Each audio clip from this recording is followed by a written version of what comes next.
Hey everybody, welcome to Friday Night Flights. This is going to be a weekly flight simulation show. I'm basically going to be doing it every Friday night, probably right around 6:30 every week, and it's just basically going to be for those who followed my channel before I started doing my cook-along lives.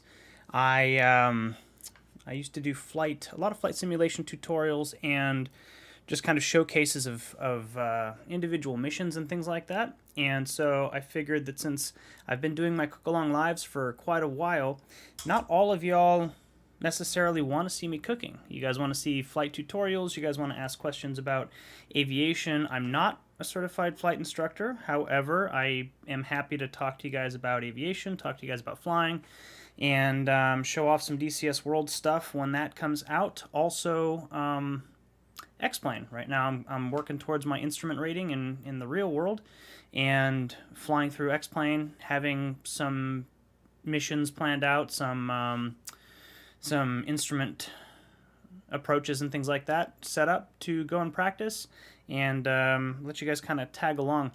This evening we are going to be looking at the A-10C II, which just came out at the beginning of the month.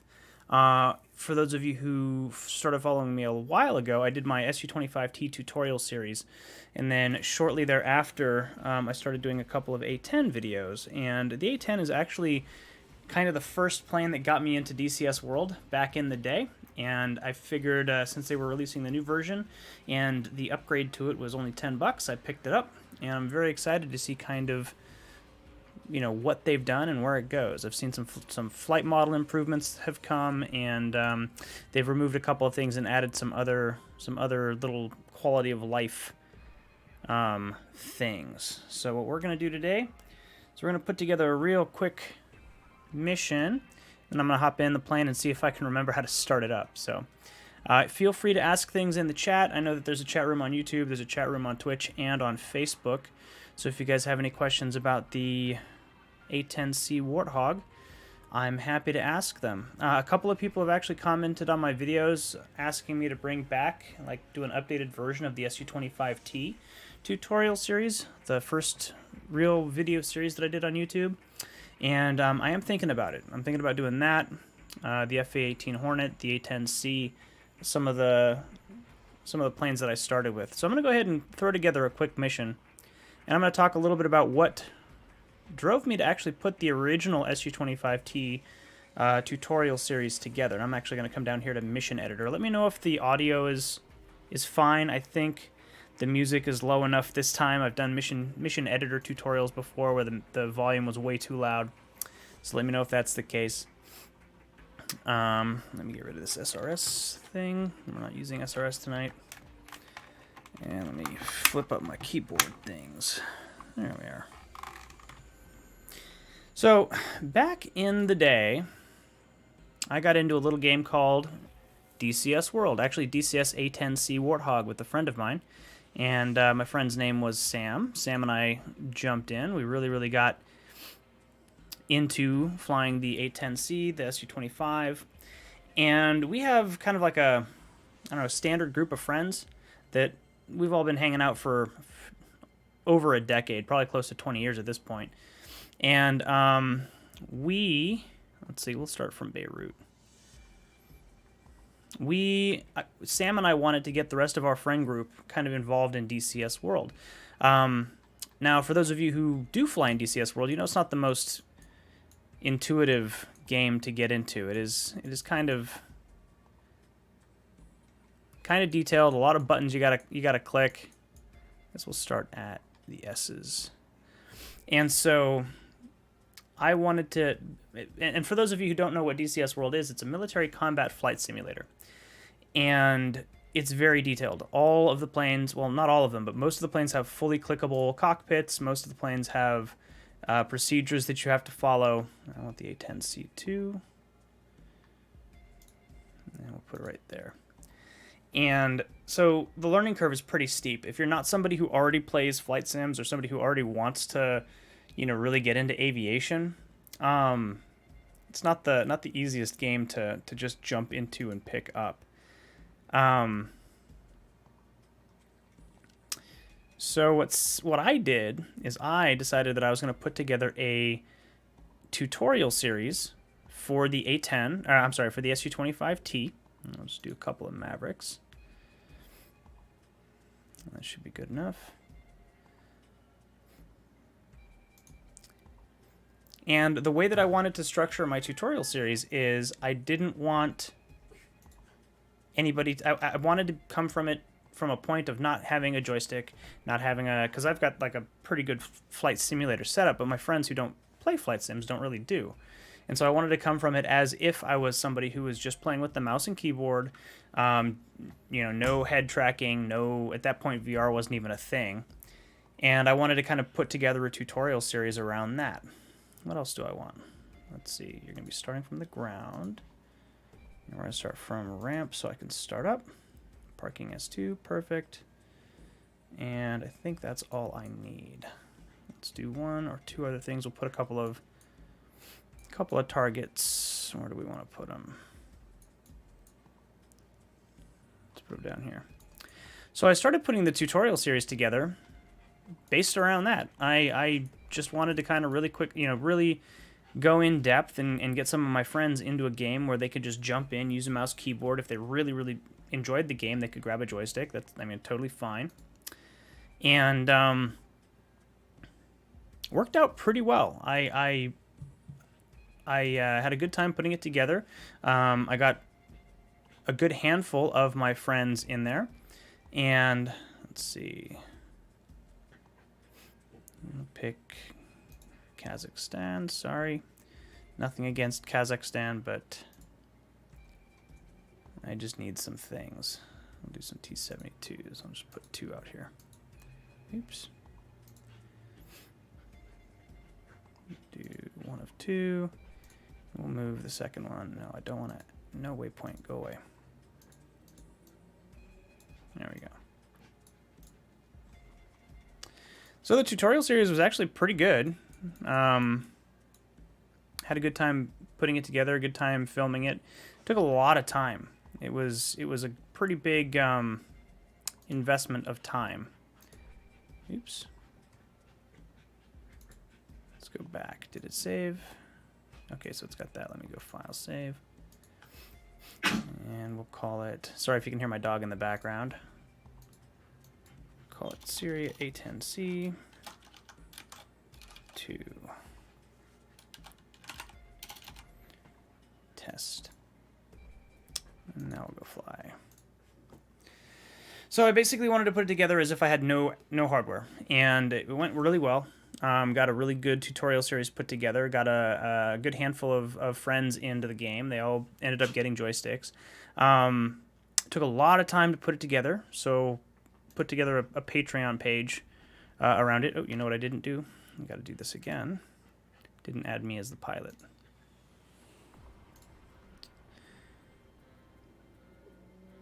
And so once I was done with it, I just kind of focused on other things. I at that point was moving back to California from Georgia. I had lived there for about 3 years. I had some other things going on in my world that weren't the greatest. So I took a little bit of a step back from putting tutorial series together and just kind of started focusing on aviation vlogging when I went for my pilot's license or pilot certificate. And aviation adventures. So flying, once I got my pilot certificate, where was I flying to and kind of what was I doing? And so the channel kind of shifted a little bit away from flight simulating and went into real world aviation. That worked out pretty well. And then at the beginning of this year, shit hit the fan and pandemic started. So I started thinking about how I could keep people engaged, keep people kind of happy, and food has always been a huge draw for me. I love cooking. I love having people over, entertaining, and stuff like that. And so that's why I started the Cook Along Live series. And now that things are kind of calming down a little bit, I figure I'm going to get back into the simulation side of things a little bit heavier. Maybe put together more of a structured structured series. I know tonight we're just kind of going off the cuff, but put together kind of a little structured show or program, and do more tutorial style simulator videos as well, and kind of build back into that. So everybody, here is the A-10C II Warthog. This is removed the let me see, where's my... Let's remove the Pave Penny Pod, which is a little laser designator over here. It picks up laser spots. It wasn't actually used in the game, but there we go. They've tuned a lot of the flight dynamics, so this bad boy should fly a little bit nicer than the original A-10C, which is great. And this is one of the first majorly complicated flight sims in DCS world. All of the buttons in here are actually clickable. You are flying a fully modeled airplane, essentially, and not the easiest thing to get started, get in the air, or anything like that, but definitely a ton of fun if you can. So let's dive in and see if we can see any of the changes. So the first thing I notice is I'm missing an entire panel here. It looks like they got rid of that. I don't remember what it did. I don't think it did very much in the original A-10. I haven't flown the original A-10 in a while, so we'll take a look. Everything else looks pretty similar. Otherwise, I mean, the graphics are better. They've updated the textures here. And I'm not flying in VR tonight. We're going to go old school, and I do have a joystick set up, but apart from that, we're just going to be doing just kind of normal looking around and setting things up. So let's see if we can get this bad boy started. I haven't done this in a while, so bear with me, please. But we're going to go ahead and kick on the battery first and turn our inverter on to standby.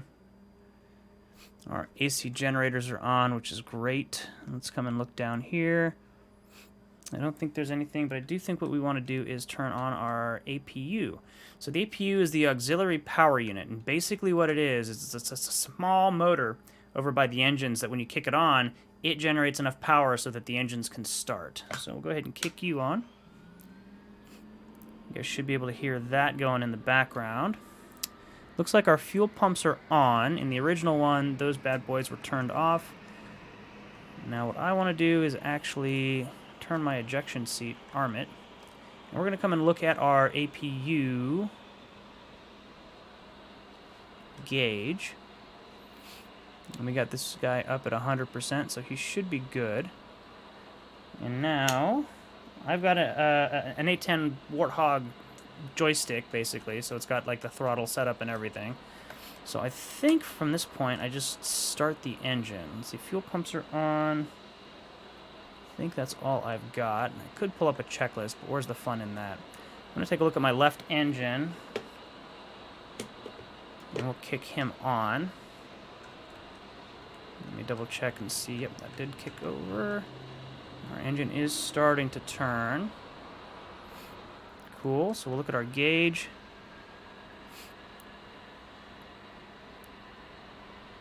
Which is starting to go. Oh, I need my APU gen on. Hope I didn't just screw everything up. Got my hydraulic systems turning on. Sounds like it's speeding up. Gauge is showing that it's speeding up, so that's all good. We basically want this to kick up and then come back down and settle. Oh, okay, so maybe it's not going to kick up, but that looks like it's done. We'll just double check and make sure that our turbofan is spinning. Looks like it is. Low idle. We'll move over to the right side. Kick him on. Keep an eye on it.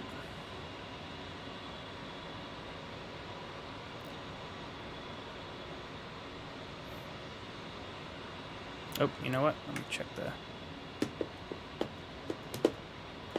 There we go. Now keep an eye on it. Starting to spin. Looking good. And we'll take a look at our gauge. Kicked on. We've got our turbofan moving. Alright, I'll link the throttles on my joystick over here. And then I'm going to go ahead and turn on my CICU, JTRS, and IFFCC. Keeping an eye on this to make sure that it doesn't overheat or overspeed. We will uncage our standby attitude indicator. Looks like the second engine is on. Got our gear down. We'll turn our anti-skid on. Landing light, we'll want it on taxi for now. Let's see, what do we got over here that I might need? I want to get the yaw and pitch stability augmentation system on. No. No. Stop.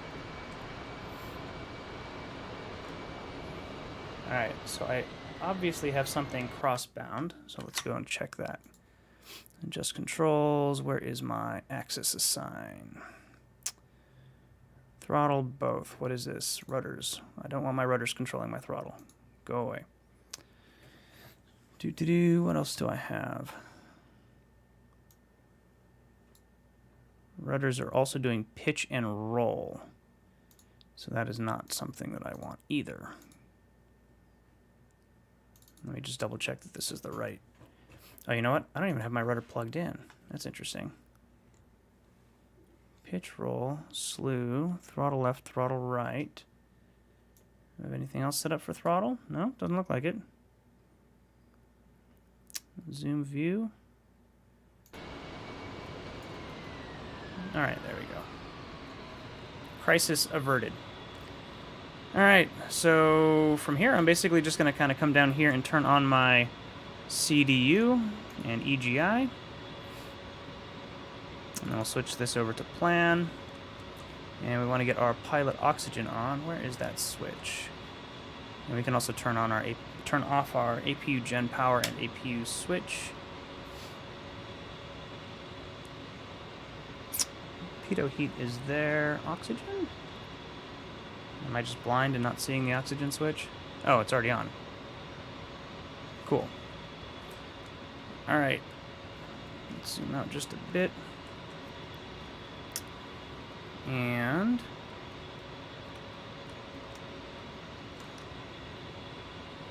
my nav is not right, so I want EGI. But I want this guy to align first. Oh, and I want to turn on these guys. Go to daytime backlighting. And we will load our Dismas, load all. And that basically loads the weapons profiles into the plane, so that when we go out and start flying around, we can start using anything that we have loaded, including the gun, Maverick missiles, things like that. And this guy is initializing, and now we basically just wait for it to initialize. I'm gonna look around and see if there's anything else that I've missed. I don't think there is. Let's see. Got our position lights on.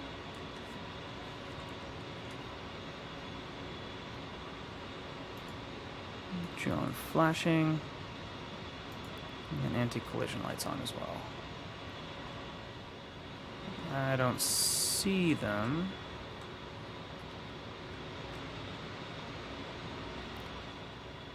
So I must have missed something for that.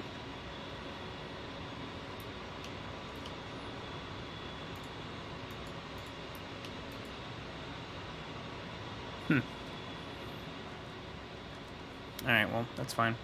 We'll go our CDU over here. We're going to wait until this gets to 4.0.0.8. And over here we'll put on our TAD, which is kind of like the moving map. And plane is started up. I've just got to double check, and I think the only thing that I'm missing is my navigation. So once this bad boy aligns, I can switch to nav mode, and I think that light will go off, and we are good to go. Let's go ahead and turn on our standby, our countermeasure systems here. I believe that's all we need to do. We're good. Get our canopy closed.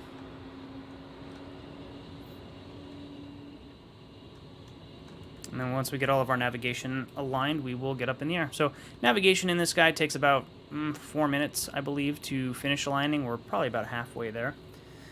So while we're waiting, yeah, I mean, I'm thinking about putting together a tutorial series for the A-10C, which will be very similar to my old tutorial series for the Su-25T. And I'm thinking about redoing that tutorial series as well, since they totally redid the cockpit a couple years ago, and we have new flight dynamics, new modeling of the cockpit and everything like that, the interior. So thinking about putting that stuff together. Thanks, flying guinea pig.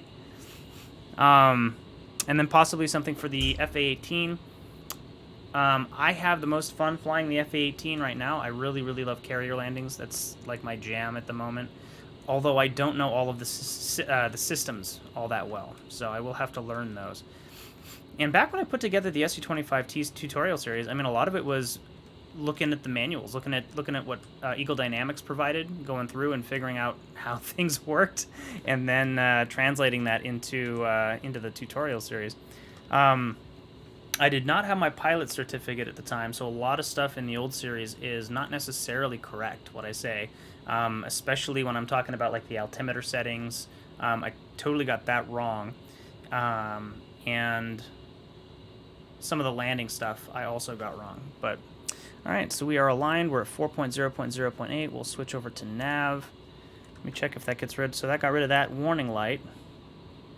And I don't think, real quick, I'm going to check. Oops, not options. I want my controls. I want to slide my head over. View controls, view head tracker, view extended view cockpit. Camera.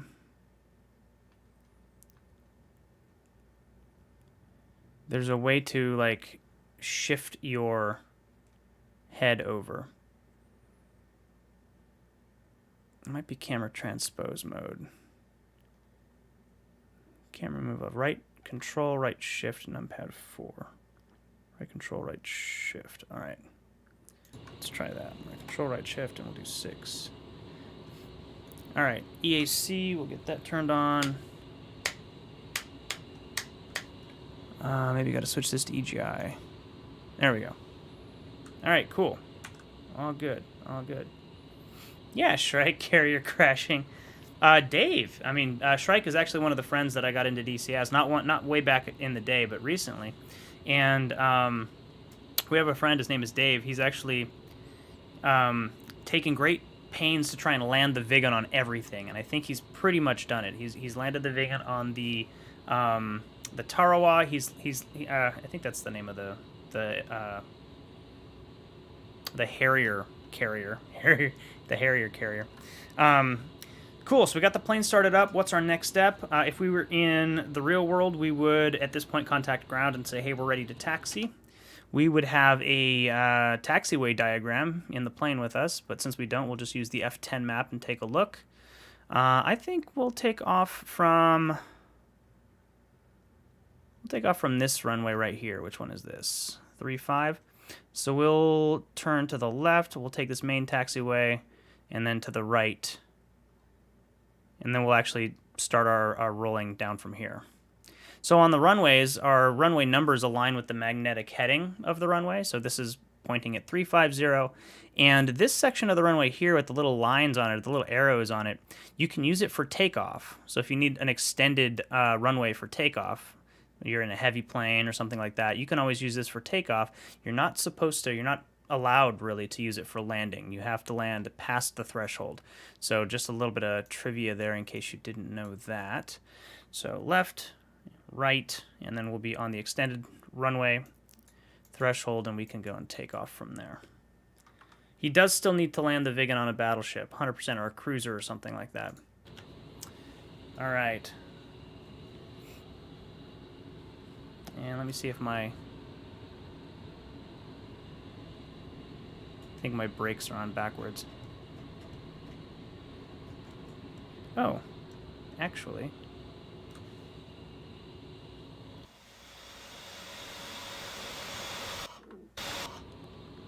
Let me check and see if my nose wheel steering is on.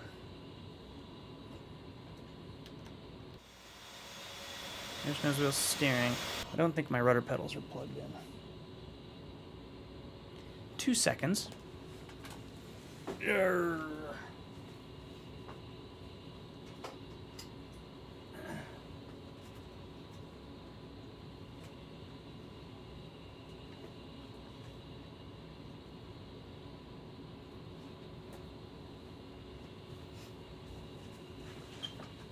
Nope, they are, so I must not have them bound. Let's go to controls, we'll go back to axis. Assign, let's see, where is wheel brake left. We'll do that one, we'll do wheel brake right. This one. And rudder, we will clear, and there we go. Okay. That should work a little bit better now. Where's the nose wheel steering light? It should be right over here. Oh, it's underneath. That's why I can't see it. Alright. Let's see if my brakes are on. Nope, but brake check works. Cool. Let's go.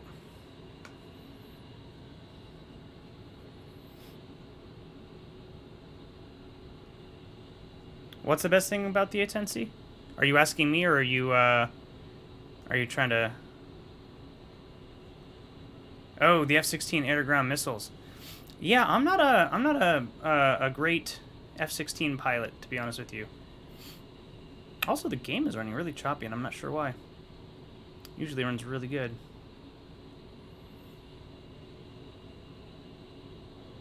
Maybe it's because I have 2 Chrome windows open. Damn it, Chrome. Okay, we'll get that closed. We'll get the other one closed. No. Could also just be because we're close to the ground and Syria has a lot of detail on it.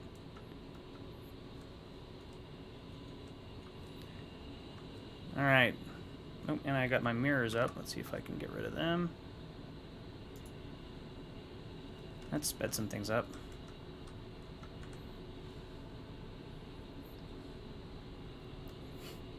Cool, cool. Let's see. I mean, I could do air-to-ground missiles in the F-16. I know they just came out. F-16. I've got a good friend. His name is Etienne. He's more of an F-16 fan than I am. For me, I'm more of an F-A-18 fan. And my rudder pedals are super sensitive right now for this. So we got our runway over here off to the right. We can see the threshold kind of right there. We're going to go use the extended runway. Give us a little bit more room here. TGP's off. We'll go ahead and start warming him up. And then we'll also go to our Maverick page once we get lined up and get those guys warming up as well.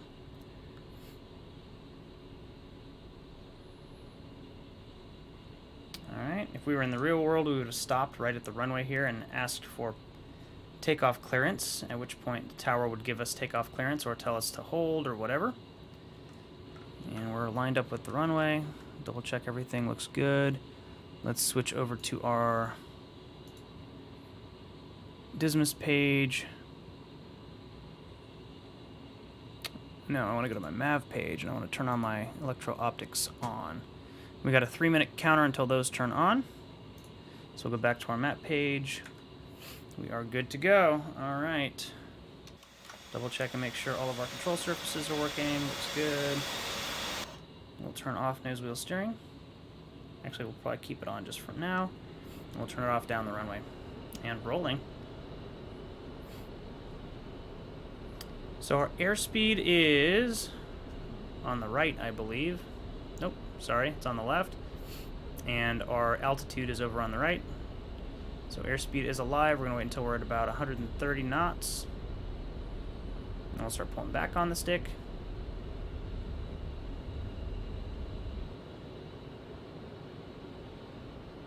And we're airborne. We're going to look at our vertical speed indicator. We do have a positive rate of climb. So go ahead and get our gear up.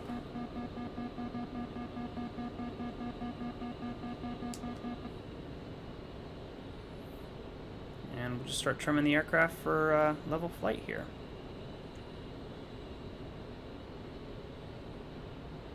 Alright.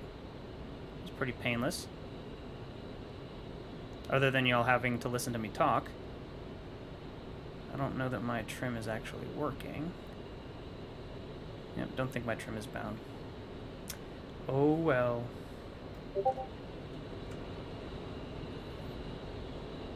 Yeah, the water on the Syria map looks amazing.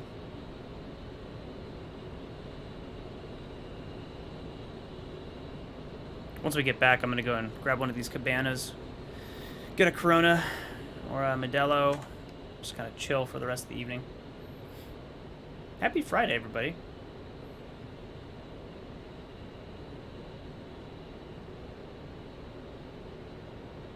Let's go ahead and pull.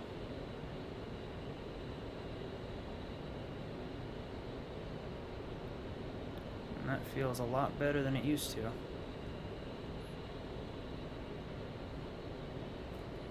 And while we're doing this, let me change my controls and switch over the trim. Let's see. Yeah, it's not bound to anything. We'll go to search. We'll type in trim. It'll take us to trim. Nope. Let's do wing. Emergency trim. Trim. Left wing down. Left control plus left button POV1.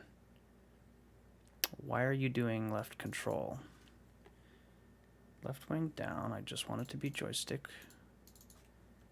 POV1. And do I have a trim setting? No. Do I have flight controls? I do. Trim reset. Oh, that's nice. There's no trim in. There's no trim in the flight controls. All right, so HOTAS is trim in here. There we go. Left wing down. We got that. I want nose down, and I want nose up. All right. So now we should be able to trim this bad boy level. Perfect. That is so much nicer. All right, so we are at passing 3,000 feet. Not sure where I want to go as far as altitude, maybe 5,000 feet, just kind of stay kind of low. How do you use the T-Pod with the F-16? I don't know. Honestly, I don't fly the F-16 all that much. I have it, but it's not my plane of choice. Probably very similar to the A-10C. You got to turn it on, and then once you turn it on, it's got to warm up, and the targeting pod, I think, takes a minute and a half or 2 minutes to warm up. The Mavericks take 3 minutes, so my Mavericks are actually working at the moment. And then once you have the targeting pod warmed up, go ahead and level off here at 5,000 feet. You can then start kind of what we call slaving the sensors of other weapon systems to it. At least that's how it works in the A-10C. Like I can slave the Maverick to what I'm looking at in the targeting pod. And here I can click on the air-to-ground button to go to the air-to-ground mode. That little diamond, I believe, is where my targeting pod is currently looking. And we're just going to fly this direction until we start seeing... We've got markers on, so I'll get to see where the enemy tanks are. And while we're doing that, go ahead and get our master arm on. Don't need the laser for the Maverick. And we're not using the gun yet, so I'm going to leave that off.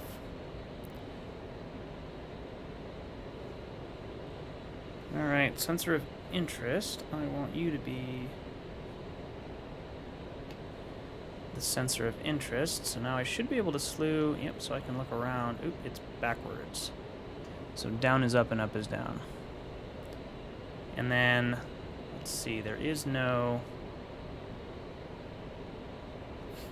We don't have a thing anymore. No bore sight. Yeah, that turns on the laser spot search. So let's do this. We'll go to standby. We'll go back to air to ground. That should bore sight it again. All right, perfect. Cool. So also in the F-16, I'm not sure if you get to see where the targeting pod is looking yet. That is something that on the FA-18 we do not get to see, and it's actually kind of annoying. I believe they said that that's by design, like in the real FA-18. I guess you can't see where the targeting pod is actually looking, which doesn't make sense to me, but maybe I'm just misinterpreting what's being said. Once you ground stabilize it, it'll show you where it's looking, but until you do that, it's just kind of a crapshoot. Doesn't really make sense to me. We'll go ahead and do this. What a beautiful plane.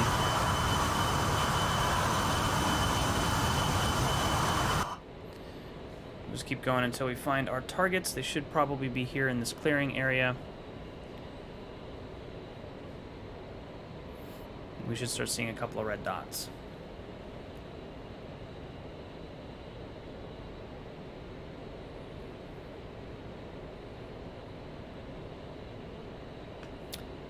Yep, not really a expert on the F-16. I don't know if Chuck Owl has released his guides for the F-16. He has guides for a lot of the major modules. Highly recommend you check those out if you haven't already. He does a really in-depth look into each module and puts together a really comprehensive guide on how to use them. I wish his guides were around when I was putting together my Su-25T tutorial, but I don't think he was making them yet. I could be wrong, but I didn't find them until later in life. Very, very thorough, very comprehensive, a lot of fun.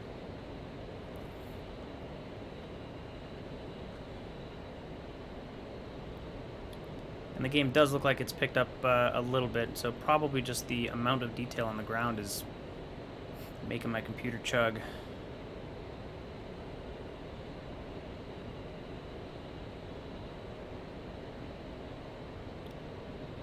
Start a nice gentle turn. I should have markers turned on. Yeah, they're still up ahead of me. Okay. Where did I put them? They're just to the north of this little berm, so there they are. So what I'm going to do is I'm just going to kind of look over here on the right-hand side where my targeting pod is. I'm going to zoom in a bit. And I'm going to... I can see the little markers on my screen, so I'm kind of cheating. But I'm going to move it close to where I think the tanks are. And then I'm going to start kind of... There we go, there's one. Put you into point mode and zoom in. And you're backwards.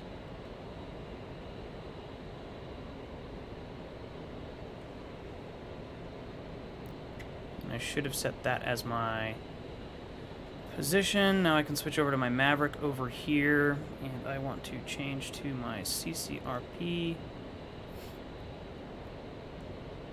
Do I not have a thing set up? Hold on. Not load. Dismiss. Profile. Should have a Maverick profile. Guns.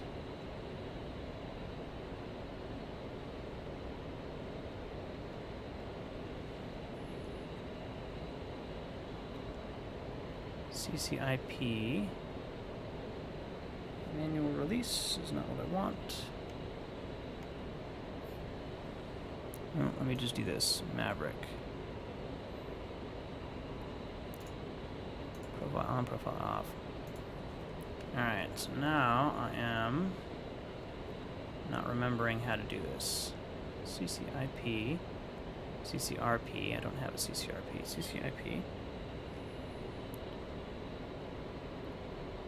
Just do this. I'll just pick them. Maverick is selected. We'll switch to our Maverick page. And now we should be able to, once we get to turn around here and take a look at those tanks again. Now, it's currently being masked because the target's behind me. So the targeting pod camera is actually looking back into the frame of the actual targeting pod, which is why we're not seeing anything. So once I turn around and get them in front of me again, that camera should turn back on.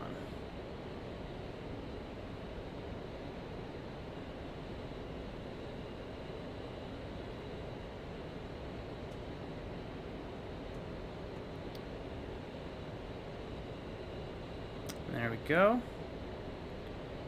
Got our tank. It's in inertial mode. I want it to be in point track in just a second here. I'm actually going to pull back on my throttle just a bit. Area track, point track. I want you to be my target. I want to switch over to my Maverick, and I want to...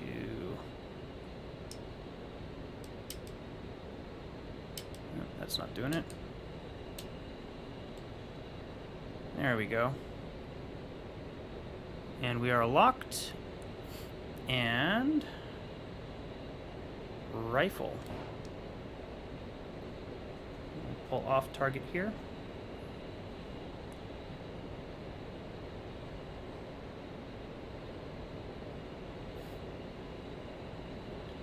We'll switch back to our TGP. Boom.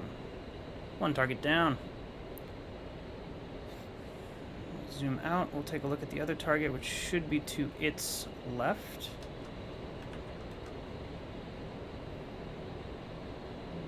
There we go.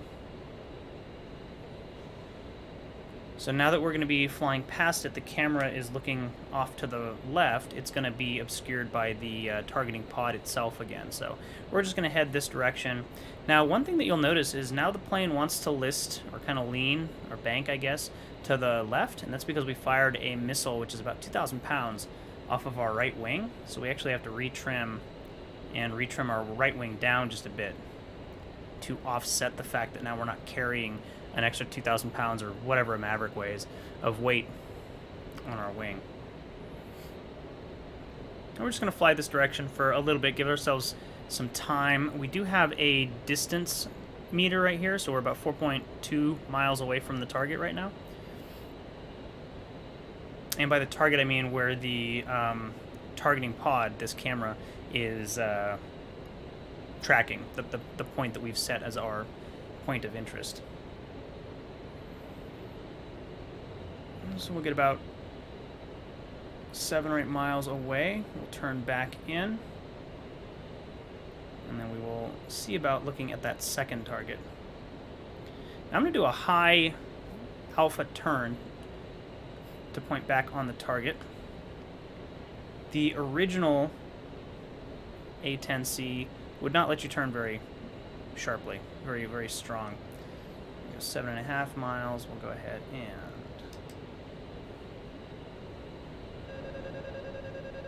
pull. There's our buffet.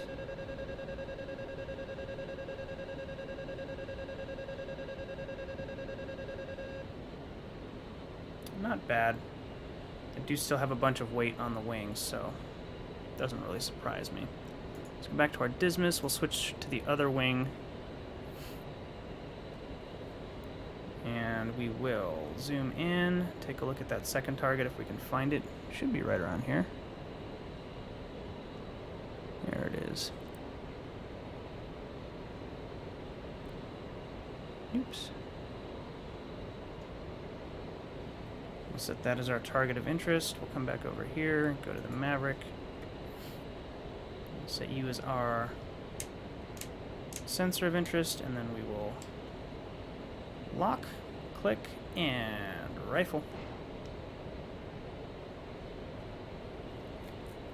Now, Mavericks are fire and forget. So once you lock onto something and launch your weapon, you don't have to even keep the targeting pod on it anymore. I like to, just so that I can confirm that I actually get a hit. Especially when you turn labels off, you won't actually see the impact. So there we go. Second target is destroyed. Double check. I got 2 little smoke clouds down there.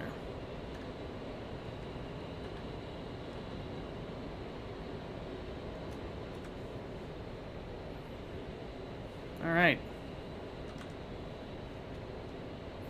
So now we can switch our TGP back to standby, which actually hides the camera so that it's not going to get damaged by debris, etc., etc.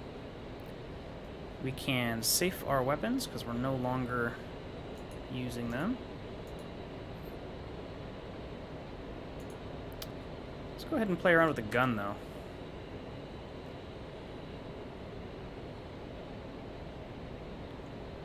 Let's get our master arm back on.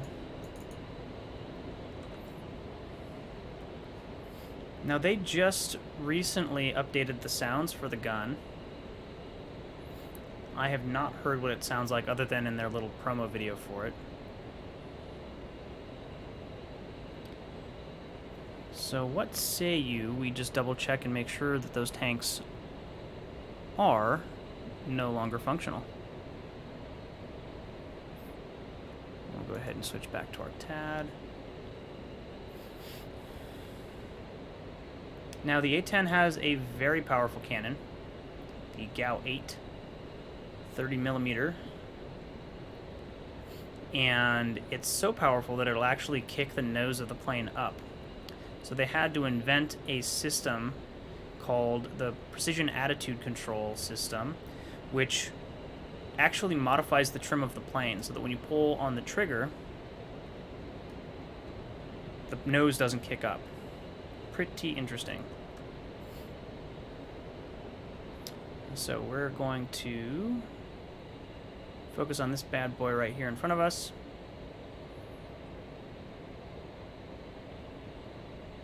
And the number that you see counting down underneath the reticle is the distance to the target. Once we get to 1 point.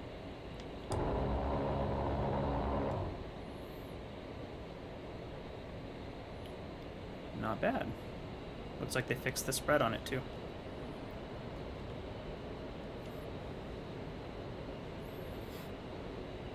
So once you get to within 2 miles, you can actually start firing. The further away, the more the bullets will not group around what you're trying to hit. And the precision attitude control actually pitches the nose down. So when the pilot pulls back on the trigger, the trim actually pushes the nose down so that the plane doesn't kick backwards, which is quite a feat of engineering, honestly. Because a lot of that depends on the weight of the plane, how fast you're going, a lot of things. So I'm sure it's actually a simple solution, but in my brain it's just like pretty incredible. All right. Roll back in on target.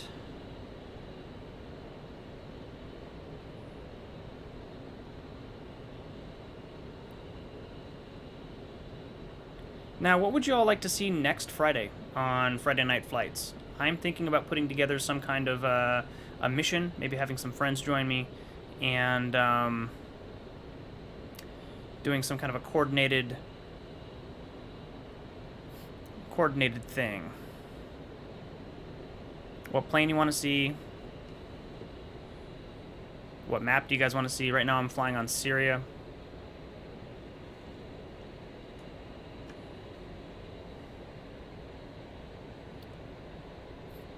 So 2.5, 2.4, 2.3.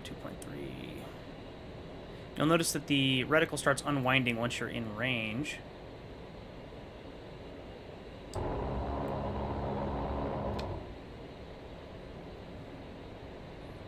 And yeah, they definitely fixed the spread on that. All right, cool. We'll go ahead and safe that. Turn off the TGP because we're done with it. And we'll head back and land.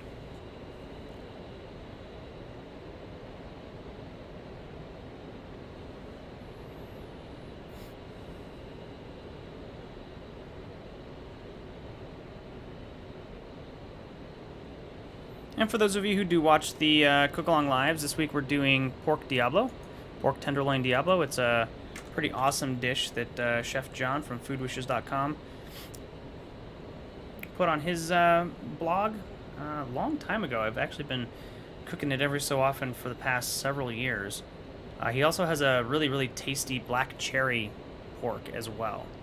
So I like this one a little bit better. The sauce is just a little bit tangier, a little bit yummier. Very, very tasty. We'll go back to CDU.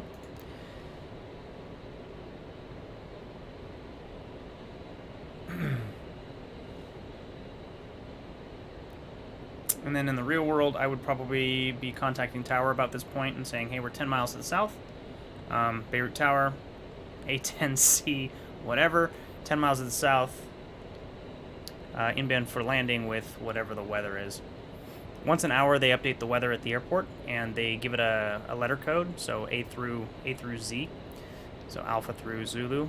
And then you can, when you report and say, hey, I'm coming in to land, you tell them what weather report was the last one you heard.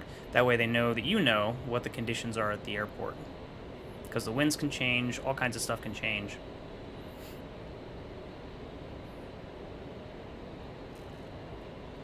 And then it looks like it's still set as our initial position. We're about 26 miles away, so that might have been a little bit premature if I'd called now and told them that we were 10 miles away.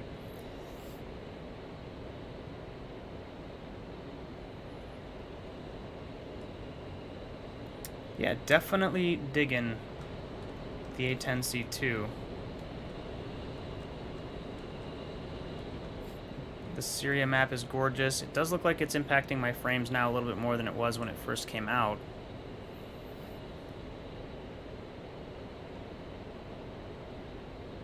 So I'll have to look into that a bit.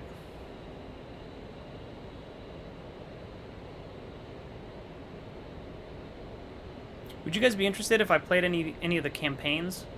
I know that the F-A-18C, I know the F-A-18 Hornet, it is the F-A-18C. The F-A-18 has a campaign that just came out about a month ago. I have not looked into it, but would that be something that would interest y'all?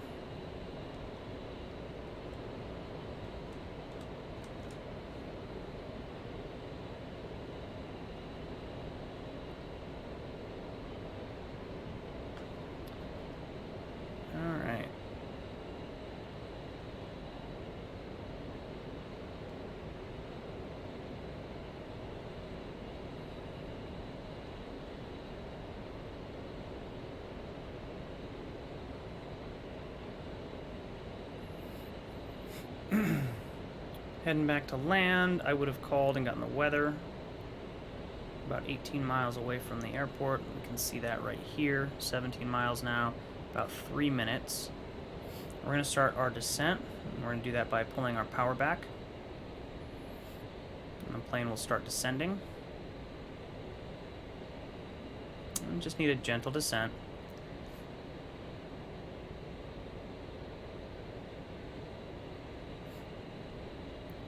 Say Beirut Tower, 15 miles to the south, inbound with whatever the weather is. Doesn't look like there's very much air traffic here today, so they would probably just say, hey, cleared straight in, visual runway 35. And I would repeat back and say, yep, cool, we're cleared, visual runway 35. So now what that tells me is that I'm landing on runway 35, which is pointing at a magnetic heading of 350. So that's going to be over here to the left. So the runway is actually pointing kind of this direction, which is cool, because now what I can do is actually turn slightly to the right and line myself up a little bit better with the runway.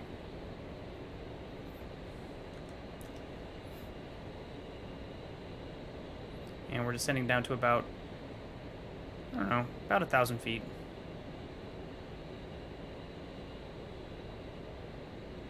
Now to slow the plane down, I'm not going to increase my throttle. I'm just going to go ahead and raise my nose to stop descending. Since you're no longer generating the same amount of lift because you reduced your throttle, the plane is going to slow down quite a bit. And then I'll just trim around that. So I'll trim my nose up just a bit. Keep my gentle descent coming in. And I'm going to turn a little bit more to the right so I can kind of see where the runways are here at the airport.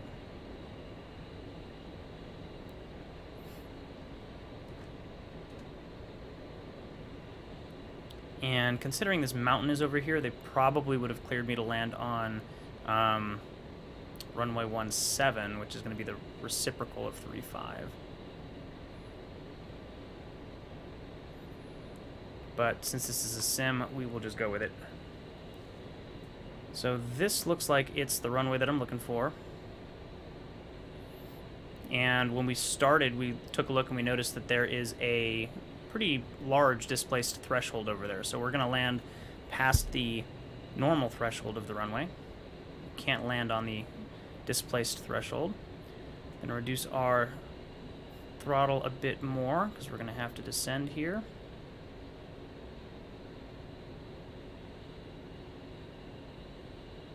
And we'll start our turn onto final. Get our flaps down a notch, help slow us down. They're not going to go down until 190, but I can put the gear down, so we'll do that as well. And so if you look, this portion of the runway is the displaced threshold, and then you'll see that white line which indicates the actual threshold of the runway. So that's what we're going to be kind of aiming for.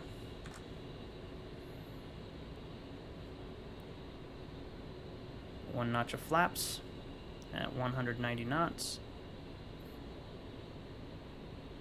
We'll go ahead and lower our second notch of flaps. You'll notice our velocity vector went up while the plane slows down because lift was increased, but drag was also increased. And then literally all I have to do is keep that velocity vector on the point that I want to touch down. And I do that by managing my airspeed, my throttle.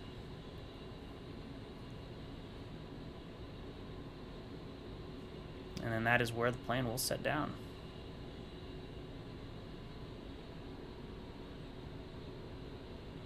And if we look at the left at our AOA indexer, which is right here, it's telling me that it wants my nose up a little bit. So what I'm going to do is reduce my throttle, raise the nose slightly to keep the velocity vector where I want to touch down, and use trim to kind of manage that. There we go. And we're on our on speed, so we're just going to manage our throttle.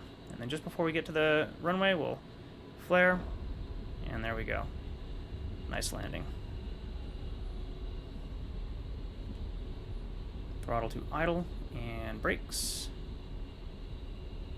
Gentle brakes, we don't have any rush.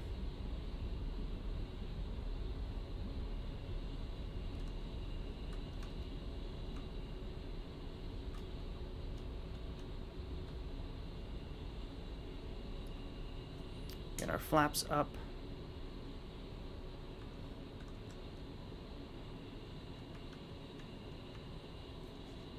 And we'll just taxi to the end. Get our nose wheel steering on so that we can actually control the plane on the ground.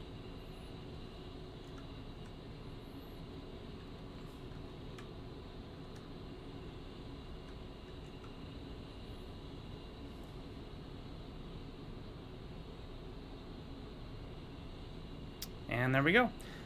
Hope you guys enjoyed the stream. I'm going to go ahead and taxi back. Let me know what you guys want to see on the next Friday night flights. I'm thinking about doing a mission, maybe putting together a custom one.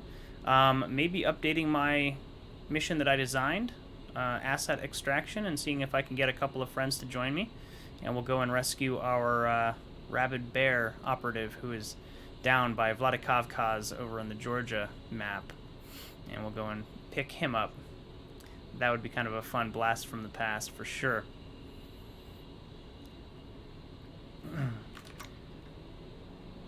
Open our cockpit, because it does tend to get a little stuffy in these airplanes. No air conditioning.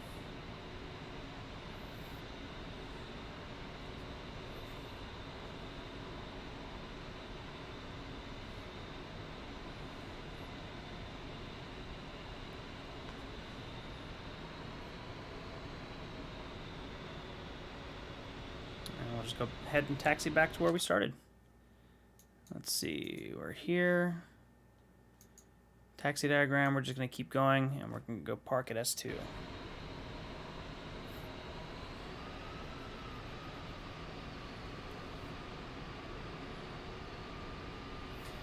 What do you guys got planned for the weekend? Anything fun? I'm basically going to be doing some chores. Might get a flight in tomorrow with a safety pilot for my instrument rating. My instructor basically has me off with a safety pilot now. Doesn't want to fly with me anymore. Wants me to save my money, go fly with somebody who can make sure that I'm not going to do anything. So a safety pilot, when you're doing instrument training, is just somebody to make sure while you're under the foggles and you can't see what's outside the plane, that you're not going to have any traffic conflicts, that, you know, if you do make a mistake, they can let you know, hey, you're getting, you know, it doesn't look like you're doing something right, and then you can recover, because otherwise you can't see anything. So while you're training for an instrument rating, it's not the safest. So the safety pilot is there to ensure the safety of the flight. And my instructor is basically like, hey, you know, you're good enough to go out with a safety pilot, go get some experience, and then once you build up the hours you need, let's go do a lesson or two, and we will get you ready for the check ride. And then once I do my check ride, I will be able to fly in weather that requires instruments. So cloudy days, days with low visibility. Obviously, you're still making a go no-go decision based on your own personal minimums. However, right now, I can't fly in any kind of weather. So if it's not a sunny day with pretty good visibility and pretty good cloud clearances and stuff like that, I'm grounded. I can't do anything, which does limit me, because if I wanted to fly long distance, I have some friends who live in Idaho. I have friends and family who live down in Los Angeles. I can't go visit them if there's going to be any chance that there might be some weather, just because I wouldn't be able to leave if I get there and then like a rain front or fires happen and now it's all smoky. So the instrument rating is partially for that, and partially just because it really does make you a safer and more proficient pilot, as long as you keep it up. So that's kind of the other side of it. Anyway, we'll go ahead and pull in here for parking, and we'll stop, and we'll go ahead and get this bad boy shut down. So we basically just do the opposite of what we did to get it started up. Turn off all of those systems, turn off that. All of those are off. We'll turn off the CDU, turn off all of that stuff. We'll get our taxi light off. Don't need oxygen anymore. Turn off our CDU and EGI. And we will spool down the engines. Start with the right one. Watch the gauges, make sure that they go down. Check the turbofan, make sure it's slowing up. Which it is. And then we'll do the left side.